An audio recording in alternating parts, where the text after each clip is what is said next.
देख रहे news India में हूं आपके साथ अंजलि राजावत और आज की बड़ी खबरों पर हम बात करेंगे, जहां सबसे पहले ये बड़ी खबर वक्फ बिल प्लान तैयार है पूरी तरीके से, बस इंतजार है कुछ ही घंटों का, क्योंकि वक्फ बिल को लेकर इस वक्त सत्ता पक्ष हो या फिर विपक्ष आर पार की जंग छिड़ी हुई है। आखिरकार विपक्ष के तमाम सवाल और ऐतराज के बीच मोदी सरकार ने 2 अप्रैल को 12 बजे वक्फ संशोधन बिल पेश करने की तैयारी पूरी कर ली है। सरकार को पूरा भरोसा है कि लोकसभा में चर्चा के बाद बिल पास होकर ही रहेगा। इस बिल पर चर्चा के लिए विपक्ष 12 घंटों की मांग कर रहा था, लेकिन इस पर 8 घंटे की चर्चा का समय तय किया गया है। प्रश्नकाल के बाद वक्फ संशोधन बिल पर चर्चा शुरू होगी और कल ही चर्चा के बाद बिल पारित कराने का फैसला लिया जा सकता है। वक्फ संशोधन विधेयक को लेकर केंद्रीय मंत्री किरण रिजिजू ने क्या कुछ कहा वो भी सुनिए, फिर हम आपको इस बिल को लेकर सत्ता पक्ष और विपक्ष में क्या रणनीति बनाई गई है वो भी बताएंगे। तो बिजनेस एडवाइजरी कमेटी में कुछ पार्टीज का मत था 6 घंटे डिस्कस होना चाहिए, कुछ का मत था 4 घंटे और ज्यादातर अपोजिशन पार्टी के लोग 12 घंटे का मांग किया। तब बीच में 8 घंटे का चर्चा का समय तय किया गया और ये भी स्पीकर साहब ने कहा कि 8 घंटे चर्चा का समय दिया है, जिसको बढ़ाया जा सकता है, लेकिन हाउस का सेंस लेकर के। चर्चा तो हमेशा ऐसे होते हैं जब आप टाइम तय करते हैं, तो अगर हाउस को लगे कि डिस्कशन का समय को बढ़ाना चाहिए तो समय को बढ़ाया जाता है, एक्सटेंड किया जा सकता है। लेकिन अगर बहाना बना करके अब चर्चा में हिस्सा नहीं लेना चाहता है और बहाना बना करके वॉकआउट करने का कोई कदम उठाते हैं, तो मैं रोक नहीं सकता हूं उसको। तो संसद में पेश होने से पहले बिल के पक्ष और विपक्ष में तमाम दलों की तरफ से पत्ते खोले जा रहे हैं। एक तरफ एनडीए के घटक दल सरकार के पक्ष में गोलबंद हो रहे हैं, वहीं दूसरी तरफ विपक्षी दल सरकार के खिलाफ अपने पक्ष को मजबूत करने में लगे हैं। अभी तक तो लग रहा था कि एनडीए के 2 बेहद अहम सहयोगी जेडीयू और टीडीपी वक्फ बिल पर सरकार की मुश्किलें बढ़ा सकते हैं, इसलिए मुस्लिम वोटों की सियासत करने वाले ये दोनों दल कह रहे थे कि वो मुसलमानों के हितों का ध्यान रखेंगे। उन्हें भी डर था कि कहीं ऐसा ना हो कि वक्फ बिल के समर्थन से उनके मुस्लिम वोट बैंक में सेंध लग जाए। जेडीयू और टीडीपी के रुख की वजह से विपक्ष खुश था कि एनडीए में ही इस बिल को लेकर आम सहमति नहीं बन पा रही है, लेकिन अब टीडीपी ने वक्फ बिल को समर्थन का फैसला कर लिया है, क्योंकि सरकार ने टीडीपी की 3 मांगे मान ली हैं। लेकिन सवाल यह है कि टीडीपी की वो 3 मांगे आखिर क्या है, वो हम आपको ग्राफिक्स के जरिए बताते हैं। टीडीपी ने केंद्र के सामने वक्फ बाय यूजर क्लॉज को हटाने का प्रस्ताव रखा था। इसके तहत अगर लंबे समय से कोई संपत्ति धार्मिक कारणों के इस्तेमाल हो रही है तो उसे वक्फ माना जाता था। अब भले ही उसके पास कोई दस्तावेज ना हो, टीडीपी ने कलेक्टर के अधिकार को लेकर भी सवाल खड़े किए थे। इसके अलावा उन्होंने दस्तावेजों को डिजिटल रूप से अपलोड करने की समय सीमा बढ़ाने की मांग की थी।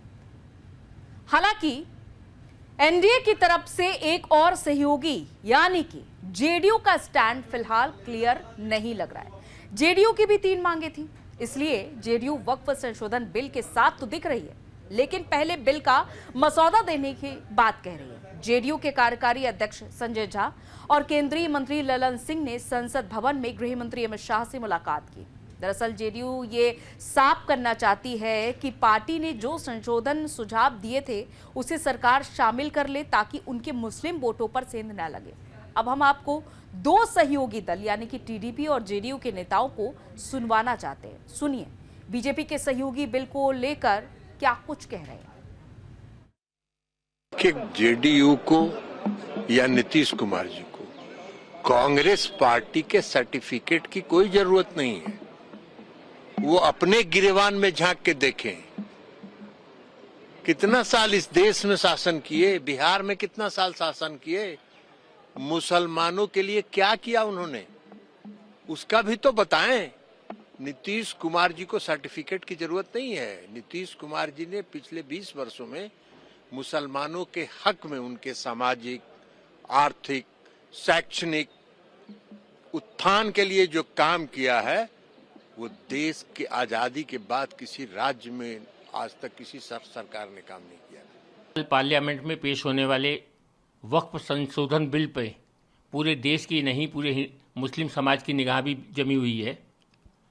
लगभग 9 लाख एकड़ वक्फ बोर्ड की ज़मीन, जिस पे बहुत से लोगों ने इलीगल कब्जा भी बना रखा है, अगर संशोधन बिल द्वारा ये ज़मीनों पे कब्जा वापस लेके मुसलमानों के हित में अगर संशोधन बिल आता है तो निसंदेह हमारी पार्टी उसका समर्थन भी करेगी। ये भी मैं बता दूं कि माननीय चंद्रबाबू नायडू साहब ने हर समय संशोधन बिल के ऊपर अपनी राय भी रखी है और उन राय पे विचार विमर्श करके संभवतः उनको उसको लागू भी किया जाएगा। चंद्रबाबू नायडू साहब ने ऑलरेडी ये कहा है कि हम मुसलमानों की हर हित की रक्षा करेंगे। बार बार उन्होंने कहा है कि हिंदू और मुस्लिम मेरी 2 आंखों की तरह हैं, मैं किसी भी आंखों के साथ अन्याय नहीं कर सकता। इसी प्रकार हम मुस्लिम समाज के हर हित की रक्षा करेंगे। अब बिल को लेकर जेडीयू के 3 सुझाव आखिर क्या हैं, वो भी आपको बताते हैं।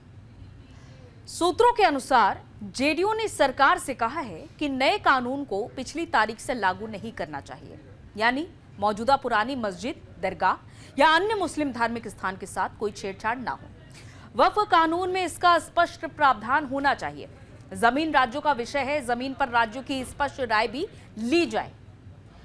वक्फ संशोधन विधेयक को लेकर जेडीयू ने संसद में अपना स्टैंड अभी तक साफ नहीं किया है पूरी तरीके से। जेडीयू के नेता इस बात का इंतजार कर रहे हैं कि पहले बिल्कुल संसद में पेश किया जाए, उसके बाद कुछ कहना सही होगा। लेकिन विपक्ष भी इसे लेकर लगातार रणनीति बना रहा है। हालांकि नंबर गेम में विपक्ष संसद में कमजोर है, लेकिन विपक्ष की नजर इन्हीं 2 दलों पर है, यानी कि टीडीपी और जेडीयू पर। अब हम आपको समाजवादी पार्टी के अध्यक्ष अखिलेश यादव और एआईएमआईएम अध्यक्ष असदुद्दीन ओवैसी को सुनवाते हैं। सुनिए वो किस तरह से सरकार के खिलाफ वक्फ को लेकर प्रहार कर रहे हैं। नहीं, वक्फ बोर्ड के खिलाफ है हम लोग, इसलिए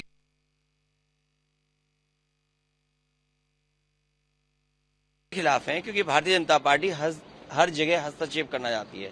भारतीय जनता पार्टी हर जगह अपना कंट्रोल चाहती है। ये भारतीय जनता पार्टी किससे क्या कहलवा दे, किससे क्या करवा दे, ये भारतीय जनता पार्टी का कमाल है। नहीं, 12 घंटे तो जेन्युइन डिमांड था। अब स्पीकर साहब ने डिसाइड किया है। नहीं, मैं अपनी पार्टी की तरफ से बोल सकता हूं कि हम तो बराबर डिबेट में हिस्सा लेंगे, अमेंडमेंट्स भी मूव करेंगे और हम उसमें पूरा अपनी बात को रखेंगे दलील के साथ और बताएंगे कि कैसा ये बिल अनकॉन्स्टिट्यूशनल है, कैसा ये मुसलमानों के फ्रीडम ऑफ रिलीजन की मुखालिफत करता है, कैसा ये मुसलमानों के चैरिटेबल रिलीजियस प्रैक्टिसेस से उनको महरूम करता है। ये हम कल बताएंगे।